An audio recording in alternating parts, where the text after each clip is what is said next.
안녕하십니까. 전세계 계신 CBN 청취자 여러분, 하나님의 말씀으로 사랑과 행복 전하는 CBN 교과방송의 정수 인사드립니다.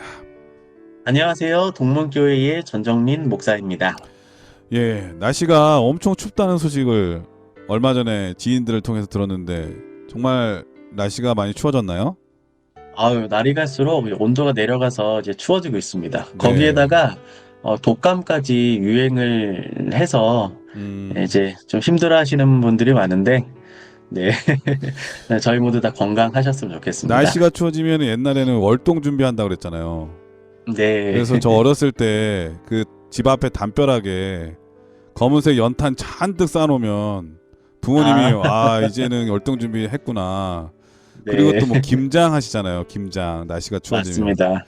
이제 요즘은 뭐 그런 시대는 아니지만 뭐 버튼 네. 하나만 누르면은 난방이 잘 되고 또 김치도 요새 조금씩 담아 드시잖아요. 네. 네, 뭐 특별한 월동 준비가 필요 없지만 진짜 월동 준비는 마음의 준비잖아요. 맞습니다. 네, 한 해를 잘 마무리하는 거 그건 정말 중요하거든요.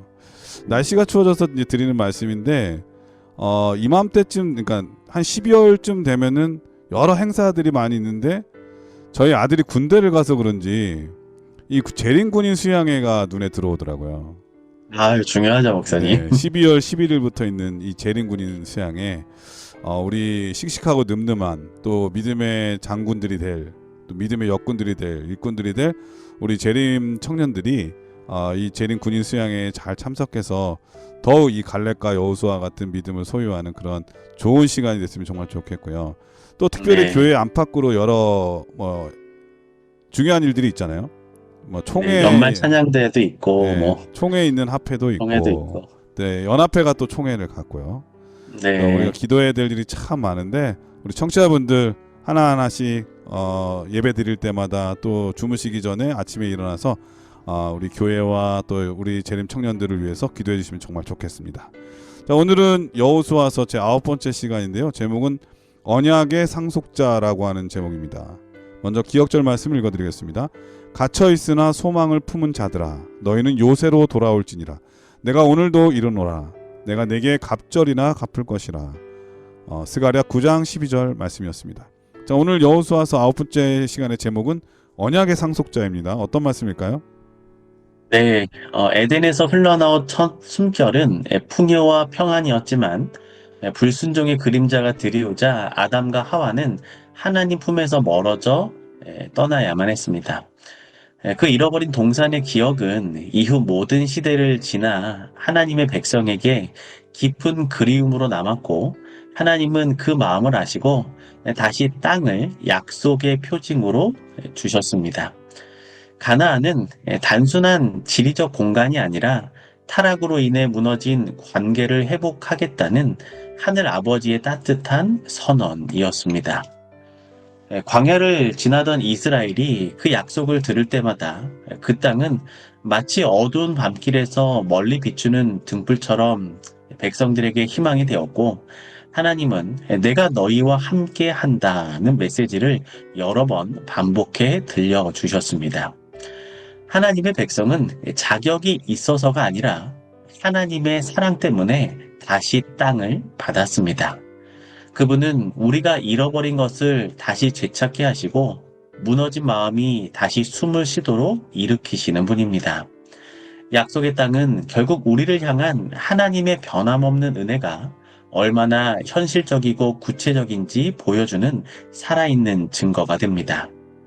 오늘 우리는 약속의 이야기 안에서 잃어버렸던 것을 회복시키시고 은혜로 다시 시작하게 하시는 하나님의 깊은 사랑을 발견하게 됩니다. 여전히 완성되지 않은 땅 앞에 서 있는 것처럼 보일 때가 있지만 그 약속을 현실로 만들어가는 믿음의 발걸음 속에 하나님은 우리를 영원한 안식과 풍요로 이끌고 계시며 결국 그곳으로 이끌어 주실 것입니다. 예, 오늘 교과의 말씀은 이 가나안 땅이 이 백성들에게 주는 의미, 하나님께서 그 약속을 어떻게 성취시키는가를 다시 한번 되짚어보는 그런 시간이 될 것 같습니다. 말씀이 앞서 네. 참여 듣고 시작합니다. 여기는 말씀의 방송 CBN 코리아입니다.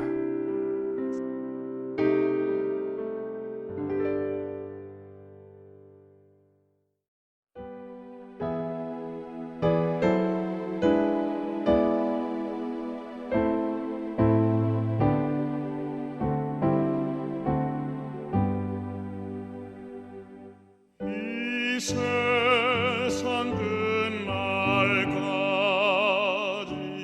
수봉사하리니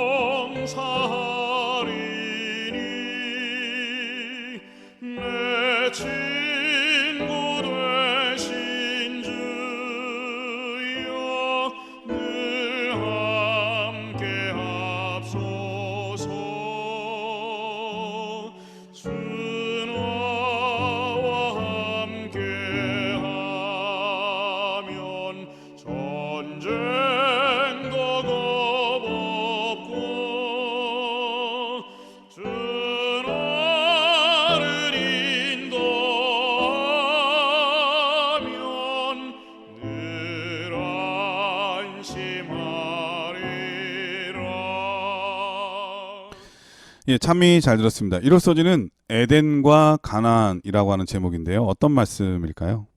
네, 에덴과 가나안은 단순히 서로 다른 두 땅의 이름이 아닙니다.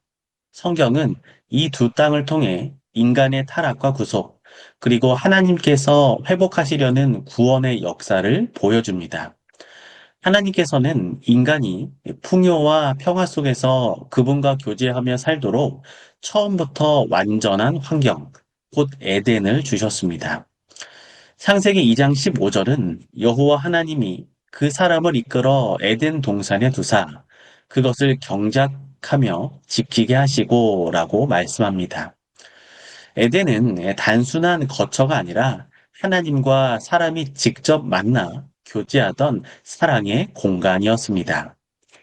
그러나 죄로 인해 그 관계가 깨어지자 인류는 그 땅을 떠나야만 했습니다.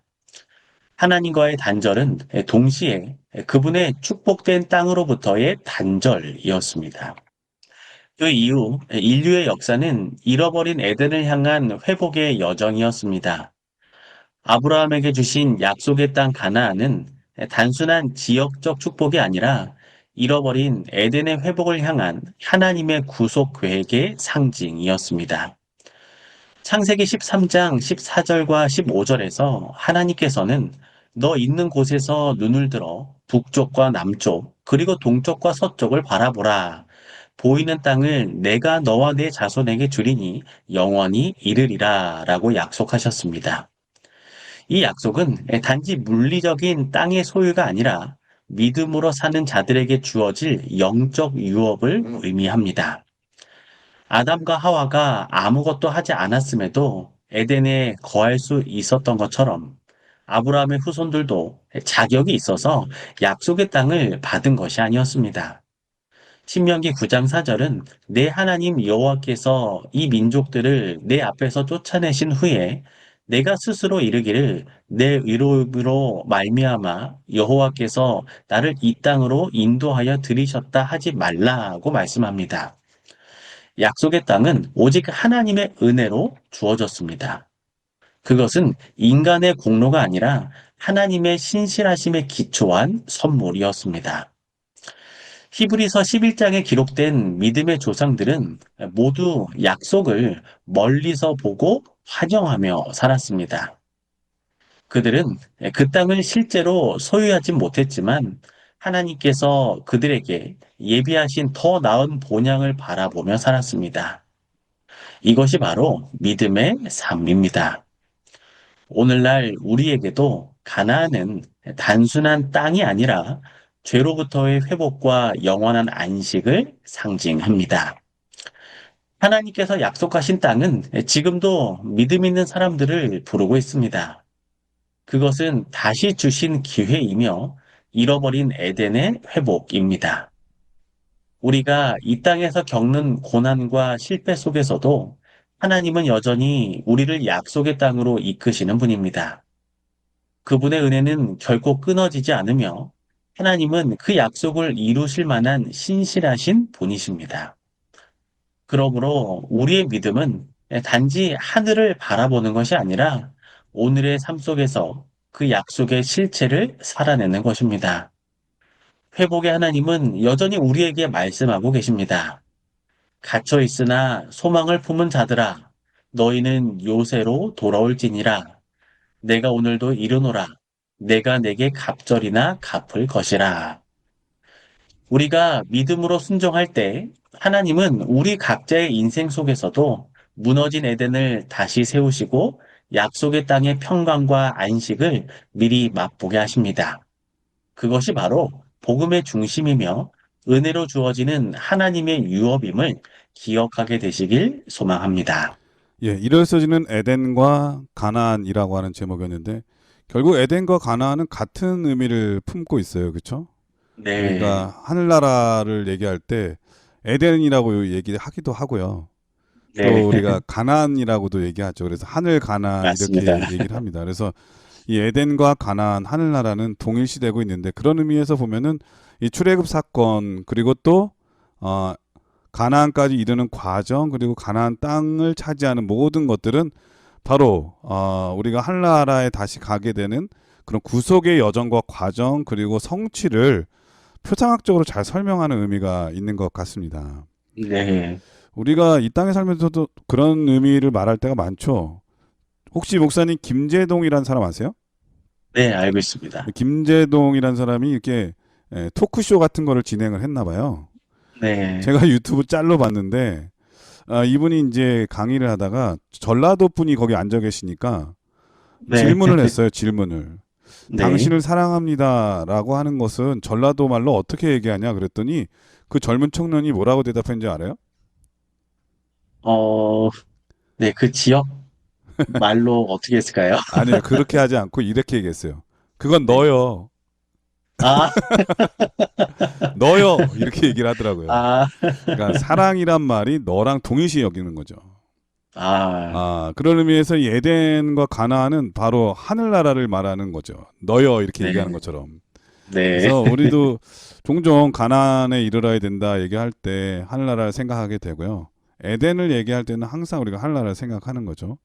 음, 그래서 이스라엘 백성들이 이 광야 생활 여정을 잘 통과해서 마침내 그 가나안 땅을 차지하는 그런 모든 것들은 하나님께서 이 언약을 어떻게 지키시고 약속을 성취시키는가를 우리에게 너무 잘 보여주는 그러한 이 표상을 알려주고 있고요. 또 하나는 네, 우리 백성들을 이끌고 갔던 이 모세와 여호수아는 단순하게 모세와 여호수아를 나타내는 것이 아니라 우리를 구속하시는 예수님의 역할들을 너무나 잘 보여주고 있잖아요. 예, 그런 면에서 이 출애굽기와 레위기, 민수기, 신명기 그리고 여호수아를 공부하는 것은 이 구속을 배워야 되는 우리 입장에서는 매우 중요한 이 성경의 교과목들이 아닌가 그런 생각이 듭니다. 네, 월요 서지는 선물로 주신 땅이라고 하는 제목인데요. 어떤 말씀일까요? 네. 이스라엘 백성에게 있어서 땅은 단순한 거주 공간이 아니라 정체성과 신앙의 중심지였습니다. 노예로 살던 애굽에서는 자신들의 노동으로 일군 열매를 다른 이가 가져갔고 자유도 소유도 이름도 없었습니다. 그러나 하나님께서는 그들에게 젖과 꿀이 흐르는 땅을 약속하셨습니다. 그 땅은 인간의 노력으로 얻는 땅이 아니라 하나님께서 언약을 따라 주시는 선물이었습니다. 모세는 이스라엘에게 이스라엘아 듣고 삼가 그것을 행하라. 그리하면 내가 복을 받고 내 조상들의 하나님 여호와께서 내게 허락하신 땅에서 내가 크게 번성하리라 라고 선포했습니다. 이 말씀은 단순히 농사와 풍요의 약속이 아니라 하나님과의 관계 안에서 누리는 삶의 풍성함을 의미했습니다. 하나님께서 이스라엘에게 주신 땅은 그분의 은혜의 증거였습니다. 그들은 아무 공로도 없었고 그 땅을 차지할 만한 군사적 능력도 없었습니다. 그러나 하나님은 그들을 선택하시고 그분의 뜻대로 땅을 나누셨습니다. 땅과 거기에 충만한 것과 세계와 그 가운데 사는 자들은 다 여호와의 것이로다라고 성경은 이야기하고 있습니다. 땅은 하나님의 것이며 인간은 그분의 은혜로 그 땅에 거하는 청지기일 뿐이었습니다. 이스라엘이 약속의 땅에서 살 수 있었던 이유는 그들이 여호와의 법을 지키며 언약을 기억했기 때문입니다. 그러나 만일 그들이 그분의 뜻을 저버린다면 그 땅조차 더 이상 그들의 것이 아니게 될 것이었습니다. 이 사실은 오늘날 우리들에게 깊은 교훈을 줍니다. 하나님께서 우리에게 주신 모든 것은 우리의 자격이 아닌 은혜로 주어진 선물입니다. 건강, 가족, 직장, 교회, 그리고 생명까지도 하나님께서 우리에게 맡기신 것입니다. 그러므로 우리는 이 모든 것을 주인처럼 누리는 것이 아니라 청지기로서 감사와 순종으로 관리해야 합니다. 가나안 땅은 단순히 풍요의 상징이 아니었습니다. 하나님을 의지하며 사는 말씀과 믿음의 확신이었습니다. 애굽에서는 인간의 손으로 물을 끌어 농사를 지었지만 가나안에서는 비를 기다려야 했습니다. 비는 하늘로부터 오며 하나님께서만 내리실 수 있었습니다. 그래서 이스라엘 백성들은 매 계절마다 하늘을 바라보며 우리의 도움은 천지를 지으신 여호와에게서로다라고 고백해야 했습니다. 하나님은 그들이 땅을 통해 자신을 의지하도록 가르치셨습니다. 그러나 이스라엘은 결국 그 교훈을 잊었습니다. 하나님이 주신 땅을 자신들의 소유를 여겼고 불의와 탐욕으로 가난한 자의 몫을 빼앗았습니다. 그 결과 그 땅은 그들을 토해냈습니다. 바벨론 포로로 끌려간 것은 단순한 정치적 사건이 아니라 하나님의 주권을 잊은 결과였습니다. 오늘 우리도 하나님이 주신 땅에서 살아가고 있습니다. 그것이 실제의 토지이든 우리의 삶의 자리이든 하나님은 여전히 우리에게 그 땅을 통해 당신의 신실하심을 보여주십니다. 신앙의 삶은 하나님께서 맡기신 자리를 감사로 받아들이고 그곳에서 하나님의 뜻을 이루는 것입니다. 하나님께서 주신 땅은 단지 우리의 생존을 위한 터전이 아니라 하나님을 더 깊이 알아가는 신앙의 자리입니다. 우리가 땅에서 땀 흘려 일할 때마다 하나님께서 그 땅의 주인이심을 기억해야 합니다. 하나님이 주신 땅은 단 한 사람의 소유가 아니라 하나님 나라의 법 안에서 나누고 섬기기 위한 은혜의 선물입니다. 오늘 우리가 사는 땅, 우리가 발을 딛고 있는 이 세상은 여전히 하나님의 것입니다. 우리는 그분의 땅에서 잠시 머무는 나그네이며 동시에 복음을 위해 세워진 청지기입니다. 그러므로 우리의 믿음은 땅을 소유하는 것이 아니라 하나님을 신뢰하며 그분의 뜻 안에 머무는 데 있어야 합니다. 이 사실을 기억하는 사람에게 하나님은 언제나 약속하십니다. 너희가 그 땅에 거할 때에 내가 평안을 줄 것이며 너희가 안전할 것이라. 우리가 하나님의 은혜를 잊지 않고 그분의 주권을 인정할 때 우리 삶의 자리는 선물로 주신 땅이 되어 하나님께서 거하시는 거룩한 터전이 됨을 기억하게 되시기를 소망합니다. 예, 월요일 서지는 선물로 주신 땅이라고 하는 제목이었는데요. 이 땅이 바로 가나안 땅인데 저는 이 가나안 땅이 그냥 씨만 심으면 알아서 잘 자라는 그런 비옥한 땅, 천혜의 환경적으로 좋은 땅 이렇게 생각했는데 그게 아니었네요. 하나님의 은혜가 있어야만 풍요로움을 누릴 수 있는 천수답이었네요. 천수답. 네. 하나님께서만 주실 수 있는 은혜. 그 네. 은혜 안에 사는 거 얼마나 큰 축복입니까? 그리고 맞습니다. 그 안에 살던 사람은 잘 모르지만 살다가 나와본 사람은 알죠. 아, 거기가 얼마나 좋은 땅인지. 네. 우리에게도 그런 땅 있지 않나요? 저기 삼육대학 근처에 있는 삼육동. 네. 맞습니다.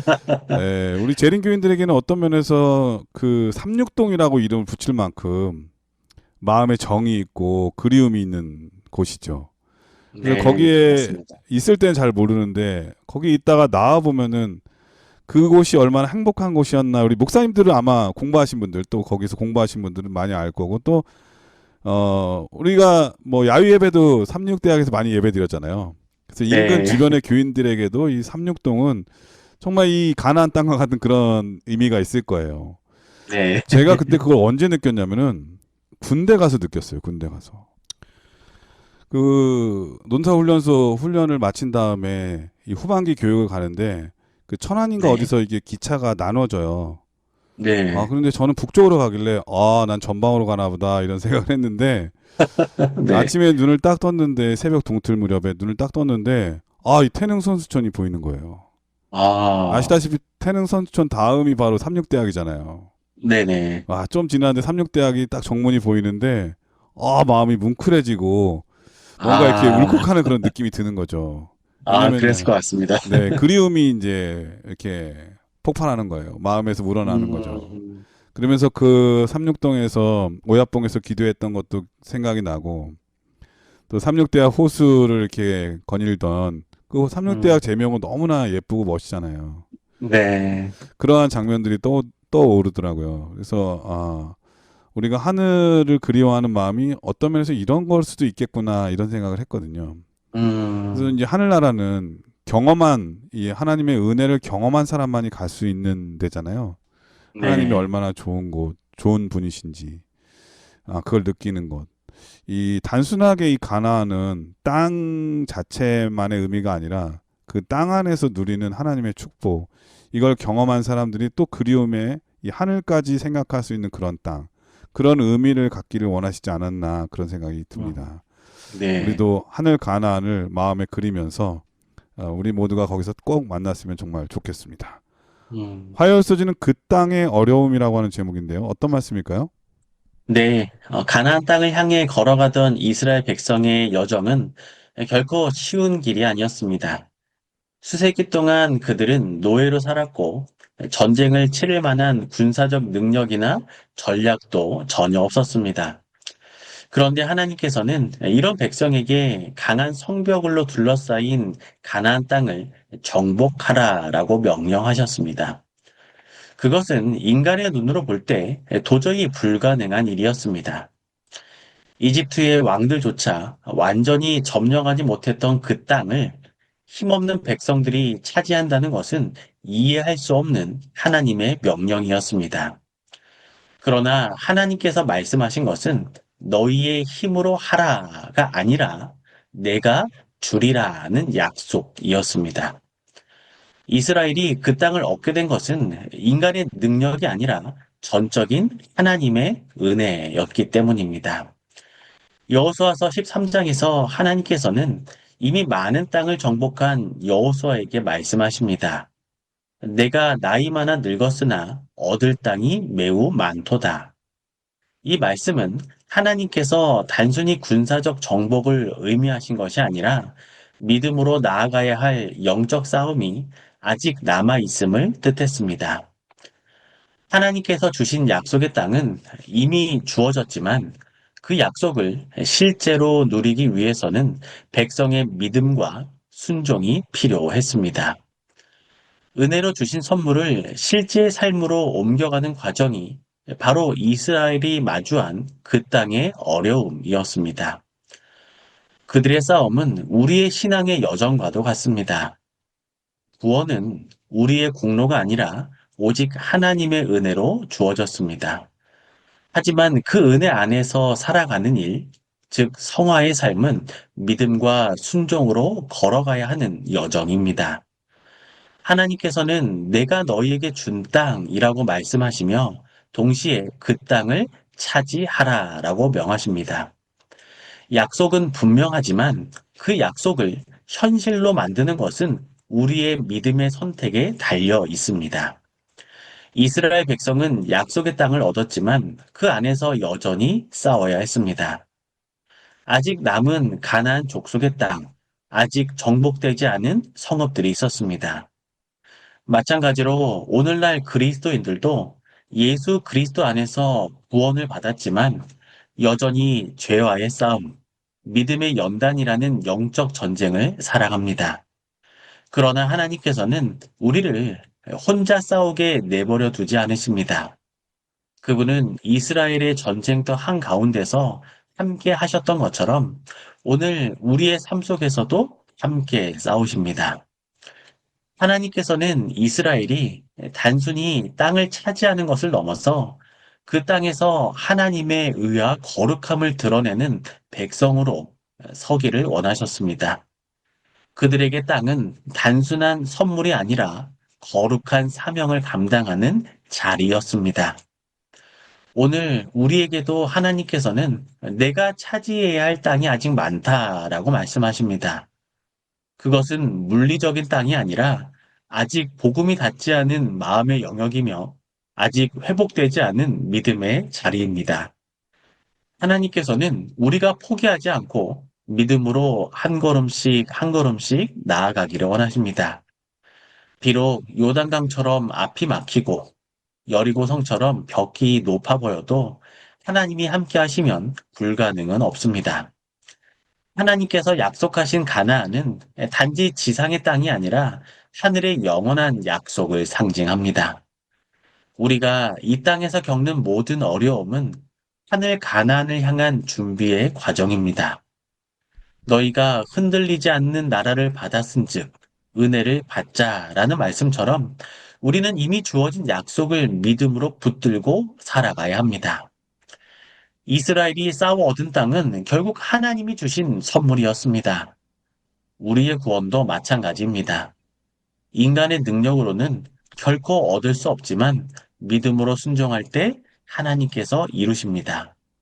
그러므로 약속의 땅의 어려움은 우리를 절망시키기 위한 것이 아니라 하나님의 은혜를 더 깊이 경험하게 하는 과정입니다. 하나님은 오늘도 우리에게 말씀하십니다. 내가 너와 함께 하리라. 그 약속 하나면 어떤 가난의 장도 더 이상 두렵지 않음을 기억하게 되시길 소망합니다. 예, 화요일 소지는 그 땅의 어려움이라고 하는 제목이었는데요. 하나님께서 가나안 땅을 주실 때 그냥 땅 덩그러니 이렇게 알아서 살아라 이렇게 빈 땅 주신 게 아니라 그 땅을 차지할 수 있게 하신 거예요. 그렇죠? 근데 이 땅을 차지하기 위해서는 믿음이라는 것이 필요했고 그 땅에 거주하는 사람들을 두려워하지 않는 이 하나님의 약속에 순종하는 그 자세도 필요한 거죠. 제일 네. 어려운 것은 그 땅에 사는 민족들이 거대하거나 힘이 세거나 그게 아니라 하나님의 약속에 순종하느냐 그렇지 않으냐 바로 그 마음의 흔들림이 있느냐 없느냐 그게 중요했던 것 같아요.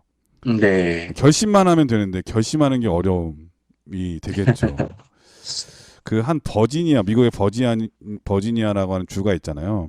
네네. 그 주에 사는 어떤 꼬마아이가 교회 다니는 꼬마아이인데 부모님도 당연히 교회를 다니시죠. 교회 중요한 직분을 맡고 있는 분이셨어요. 근데 TV를 보는데 뉴스에 노숙자들에 대한 얘기가 나온 겁니다. 네. 그들이 거할 곳이 없어가지고 어려움 당하는 그런 장면들 그리고 이 구조의 손길이 더 많이 필요한데 너무나 턱없이 부족해서 힘겹게 살아가는 그런 장면들이 뉴스에 나갔거든요. 그러자 이 꼬마아이가 아버지한테 물어본 거예요. 이 버지니아에 교회 다니는 사람들이 많은데 왜 이렇게 힘든 사람들이 여전히 저렇게 힘들게 살아갈까 이렇게 살아갈까요? 질문을 한 거죠. 네. 그러자 이 아버지가 물론 교인들이 많지만 돕는다고 하는 것은 쉬운 일이 아니라고 이런 얘기를 했어요. 네. 그러자 이 아이가 그날 밤에 방에 들어와가지고 고민을 했나 봐요. 한밤중에 아이가 잘 자고 있나 이렇게 부모님이 그 방에 가봤더니 방에 없는 거야 아이가. 아, 알고 봤더니 자기 방에 있는 베개, 이불 뭐 이런 거 있죠. 네. 이런 거를 싹 갖고 와가지고 그 노숙자한테 나눠준 거예요. 아, 혼자 나가서요. 근데 혼자 나가서. 네. 근데 그 장면을 누가 녹화했어요. 아, 그리고 그것을 영상으로 올렸습니다. 네. 어떻게 됐을까요? 그 많은 장면을 사람들이, 그 장면을 본 많은 크리스찬들이 나도 저렇게 아이처럼 해야 되겠구나, 뭔가 해야 되겠구나 하는 마음으로 그 일이 커지기 시작한 거죠. 그 네. 꼬마의 작은 행동이 그 버지니아의 노숙자들을 일으키게 하는 희망을 주는 사회 운동으로 번지기 시작했어요. 스노볼 효과처럼 커졌네요, 일이. 그렇죠. 네. 야, 그러니까 이 믿음으로 하는 작은 행동들이 우리가 볼 때는 저게 어떤 힘이 있을까 생각해 보지만 하나님의 축복이 함께 하시고 하나님의 은혜가 더해지면은 우리가 상상하지도 못할 더 큰 축복으로 또 더 큰 성취로 다가올 수 있다고 하는 거죠. 하나님께서는 우리에게 명령하실 때 그것이 우리를 힘들게 하거나 괴롭게 하려고 하시는 것이 아니라 축복의 통로가 되도록 하시기 위함이라고 하는 것을 새삼 느끼게 됩니다. 그러므로 하나님의 언약을 순종하는 것은 우리에게 얼마나 큰 축복이 되는지 기대하게 만들고요. 그 기대감으로 하루하루 신앙을 한다면 우리는 얼마나 기쁨이 넘치는 신앙인이 될 수 있을까, 그런 생각이 듭니다. 그럼 여기서 찬미 한 곡 들으신 다음에 계속해서 수요일 목요일 소지를 공부하도록 하겠습니다. 여기는 말씀의 방송 CBN 코리아입니다.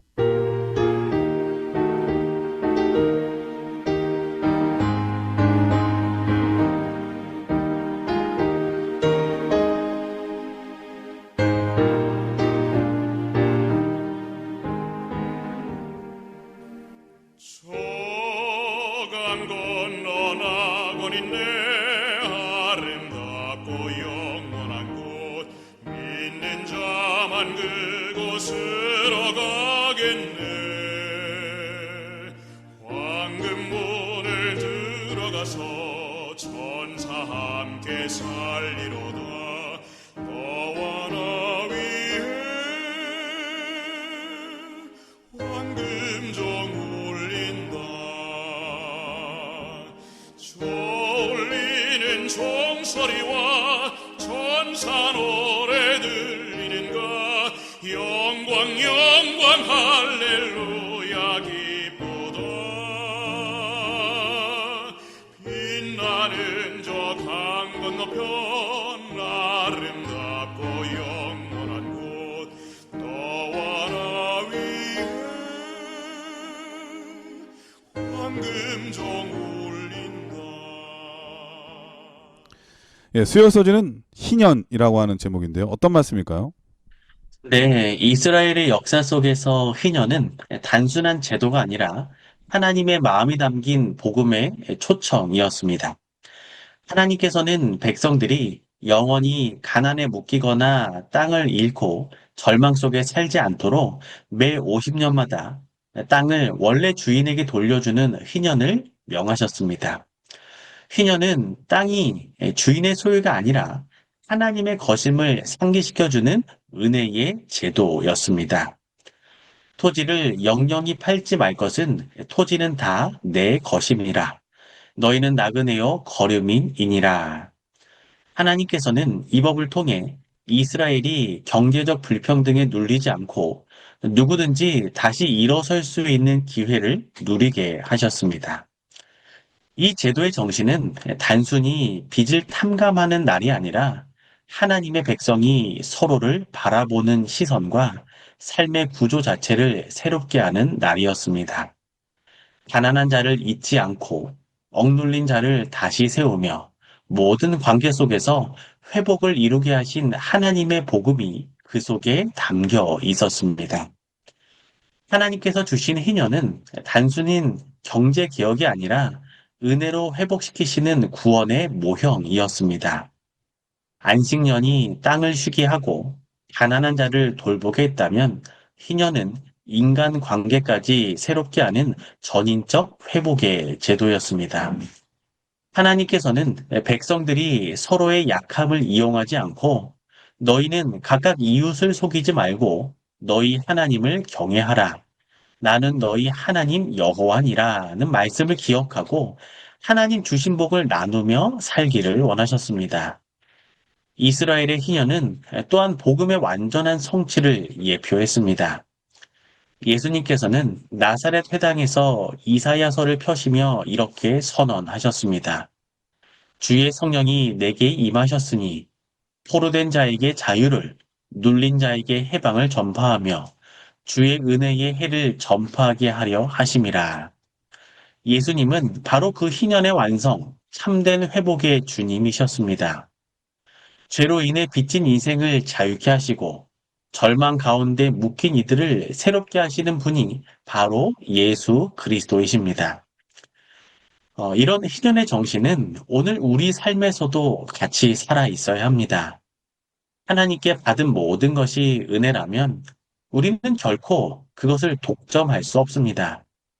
직장에서, 가정에서, 그리고 교회 안에서 나보다 약한 이들을 돌보며 다시 일어설 수 있도록 손을 내미는 것이 바로 현대의 희년 실천입니다. 하나님께서 우리에게 안식을 주신 이유는 단지 쉬게 하기 위함이 아니라 다른 이들에게도 그 쉼을 나누게 하시기 위함입니다.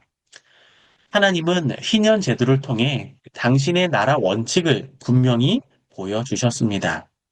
인간의 소유와 권력, 이익이 아닌 은혜와 회복, 그리고 평등이 그분의 나라의 기초임을 가르쳐 주신 것입니다. 이스라엘이 그 원칙을 잊었을 때 결국 그들은 포로로 잡혀가 희년의 참뜻을 잃어버렸습니다. 그러나 하나님께서는 여전히 당신의 백성을 포기하지 않으셨습니다. 회복의 하나님은 죄로 잃어버린 땅을 되돌려 주시고 절망의 자리에 새로운 시작을 허락해 주셨습니다. 우리는 예수 그리스도 안에서 참된 희년을 맞이한 사람들입니다. 그분 안에서 우리의 빚은 탕감되었고 잃었던 자유와 평안이 회복되었습니다. 우리가 이 은혜를 누릴 뿐 아니라 세상 속에서 다른 이들에게 희년의 소식을 전할 때 하나님의 나라가 지금 이 땅 가운데도 시작될 수 있는 것입니다.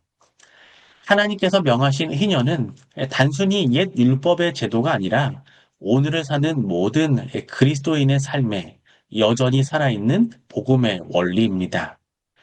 회복이 불가능해 보이는 세상 속에서도 하나님은 여전히 잃은 것을 되돌려 주십니다. 보라, 내가 만물을 새롭게 하노라. 이것이 바로 희년의 복음이며 우리 모두가 기다리는 영원한 안식의 약속임을 기억하시길 소망합니다. 예, 수요소지는 희년이라고 하는 제목인데요. 이스라엘 백성들은 땅을 위한 하나님의 특별한 그 규율, 규제가 있었잖아요. 이게 네, 안식년이라는 거하고 희년이라고 하는 건데, 안식년은 7년마다 돌아오는 거죠. 예, 6년 네, 동안은 땅을 경작하고 7년째는 땅을 경작하지 못하게 하는 거죠. 음, 그렇게 하신 이유는 무엇인가 하면 그 가난하고 또 어려운 사람이 있잖아요. 예, 네네, 그런 사람들이 이제 7년째 그 땅이 쉬어진 땅에서 경작된 그 소출들은 예, 그렇게 가난한 사람들에게 또 심지어는 들짐승들에게까지 그 유익을 나눌 수 있도록 하신 하나님의 뜻이 있었던 거죠. 그리고 음, 또 이 안식년에는 그 빚을 탕감해주는 그런 일도 있었잖아요. 네, 근데 이 맞습니다. 희년은 바로 이 안식년이 7번 지난 다음에 그 다음에 그러니까 네, 50년째 되는 해가 희년인 거죠.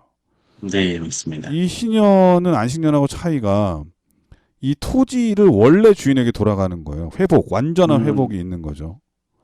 그리고 그렇기 때문에 그 해에는 빚이나 또 종이 된 사람들, 그러니까 이 어렵게 된 사람들이 원래 처음으로 돌아가게 되는 회복, 완전한 회복이 있는 그러한 거죠.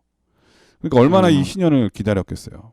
네, 안식년도 기다렸을 텐데 희년을 더더욱 기다렸겠죠. 희망이 있는 거죠. 네.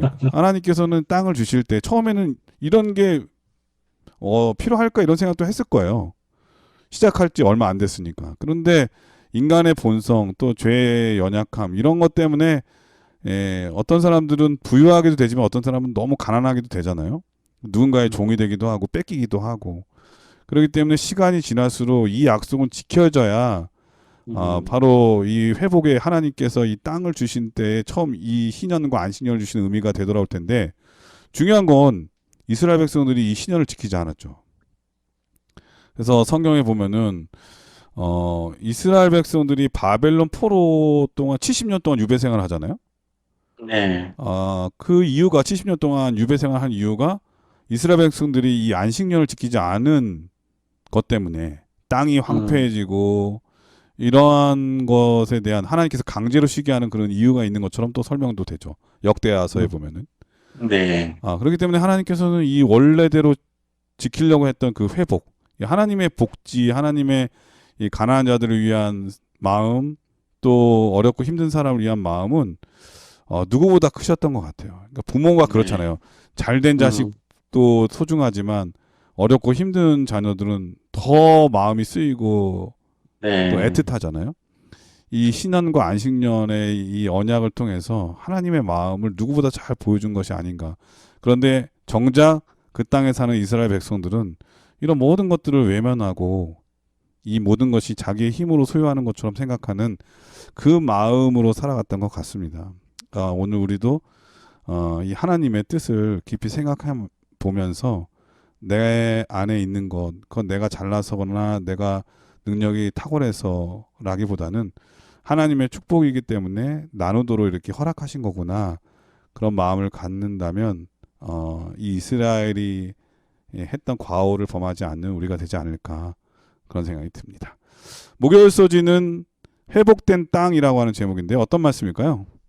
네, 이스라엘이 바벨론 포로로 끌려갔던 시간은 단순한 국가적 비극이 아니라 하나님께서 주신 약속의 땅을 잃어버린 깊은 상실의 시간이었습니다.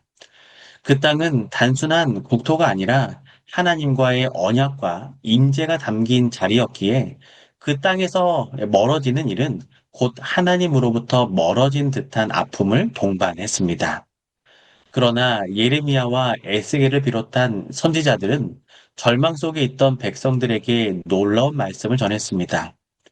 땅을 잃었다고 해서 하나님이 그들을 버리신 것이 아니며 포로지에서도 여전히 그들의 하나님이시며 마음을 돌이키면 다시 회복시키겠다는 약속이었습니다. 하나님께서 주신 땅은 언제나 선물이었으며 인간의 공로나 권리로 얻은 것이 아니었습니다. 그러므로 이스라엘의 회복도 인간의 능력이 아니라 하나님의 신실하심과 은혜에서 시작되었습니다. 포로기 이후 돌아온 이스라엘은 폐허가 된 현실 앞에 막막했지만 하나님께서 베푸신 회복의 약속은 이전과 조금도 변함이 없었습니다. 1948년 이스라엘 독립 직후 전쟁으로 폐허가 된 땅에 흩어졌던 유대인들이 전 세계에서 귀환하기 시작했습니다. 그들 중 폴란드의 한 생존자 부부가 있었습니다. 수용소에서 모든 것을 잃었고 가족도 대부분 희생되었으며 가진 것은 작은 여행 가방 하나뿐이었습니다. 그럼에도 두 사람은 조상이 살았던 땅으로 가기로 결심했습니다. 텔 아비브 근처의 황폐한 들판에 도착했을 때 그곳은 돌무더기와 잡초만 가득한 버려진 땅이었습니다. 남편은 조용히 무릎을 꿇고 흙을 손에 쥐며 말했습니다. 우리는 아무것도 가져오지 못했지만 하나님이 주신 이 땅이 우리를 다시 일으키실 것입니다. 작은 천막을 치고 손으로 돌을 옮기며 땅을 일구기 시작했습니다.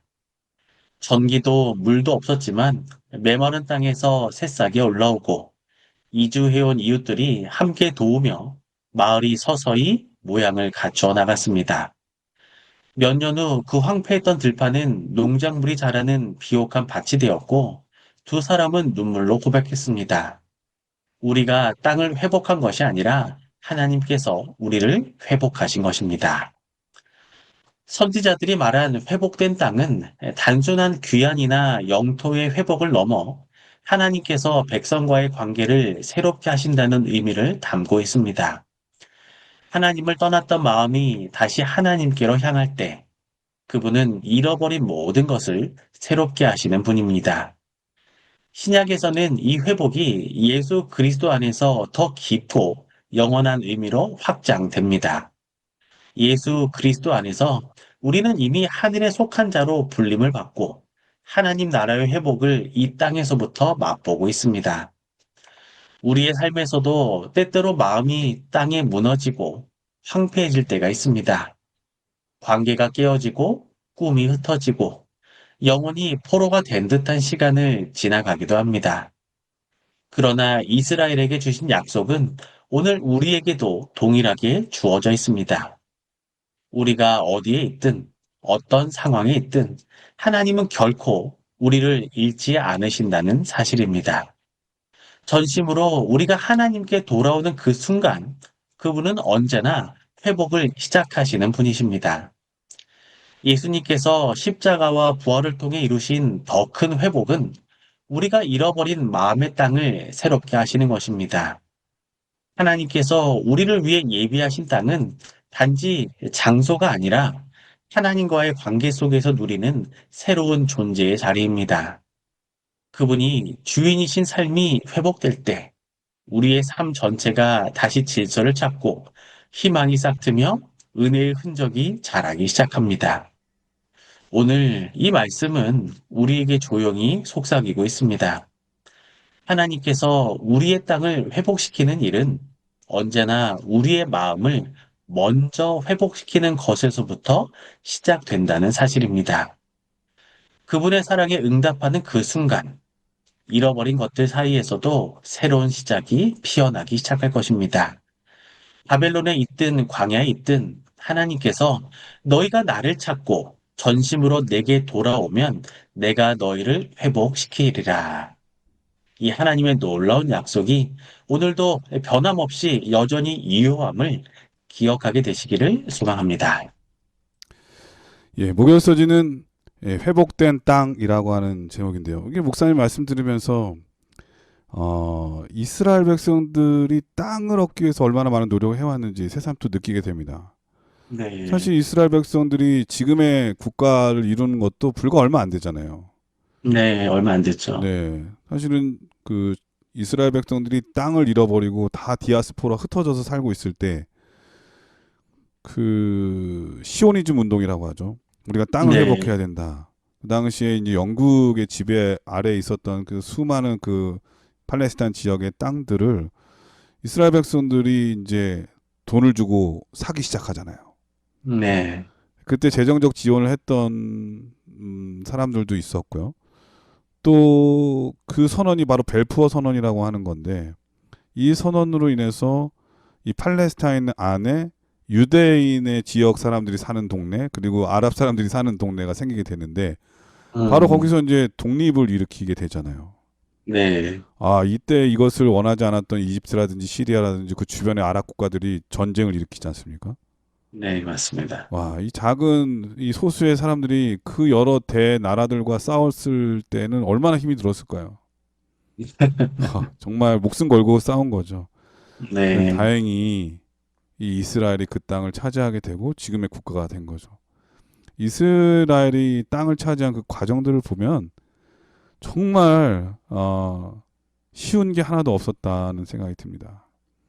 그리고 하나님의 은혜를 많이 또 한번 느끼지 않았을까 생각이 들어요. 그리고 과거의 역사를 되짚어 보면서 우리가 하나님께서 약속의 땅을 주셨을 때 우리가 얼마나 그것에 감사하지 못하고 하나님을 떠나 하나님을 버리고 우리 잘난 대로 우리의 소견에 오른 대로 살아왔는지 또 한번 생각할 수 있는 기회가 되지 않았나 생각이 들고 지금 이 시대에 사는 우리들도 그들의 역사를 되짚어 보면서 우리가 하늘 가나안을 가기 위해서는 어떤 일이 필요할까? 이 모든 것들은 다 하나님의 은혜이고 하나님의 축복인데 그걸 자꾸 기억하지 못하는 것 같아요. 그런 사람들은 하나님의 땅에 거하기가 어렵죠. 네, 하나님의 은혜 받은 사람만이 그 땅에 거할 수 있고 그리고 또 그 땅을 그리워하는 사람만이 그 땅에 갈 수 있는 거죠. 하나님께서는 언약을 하셨습니다. 회복해 주시겠다. 이 회복된 땅에 우리 모두가 함께 거하게 되기를 예수님의 이름으로 축원드립니다. 목사님께서 네, 이번 교과를 간략하게 정리해 주시고 기도하고 마치도록 하겠습니다. 네. 에덴에서 시작된 하나님과 인간의 교제는 죄로 인해 깨어졌지만 하나님께서는 아브라함에게 약속하신 가나안 땅을 통해 그 관계를 회복하시는 구속의 계획을 펼쳐 보이셨습니다. 이스라엘에게 주신 땅은 인간의 공로가 아닌 전적인 하나님의 은혜의 선물이었으며 그 땅에서 백성들은 하나님을 의지하며 사는 신앙의 삶을 배워야 했습니다.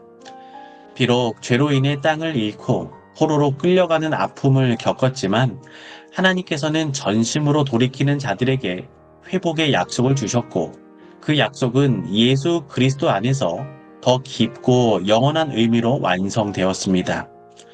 오늘날 우리도 그리스도 안에서 참된 희년을 맞이한 자들로서 하나님께서 주신 모든 것을 청지기로서 감사히 받아 이웃과 나누며 살아가야 합니다.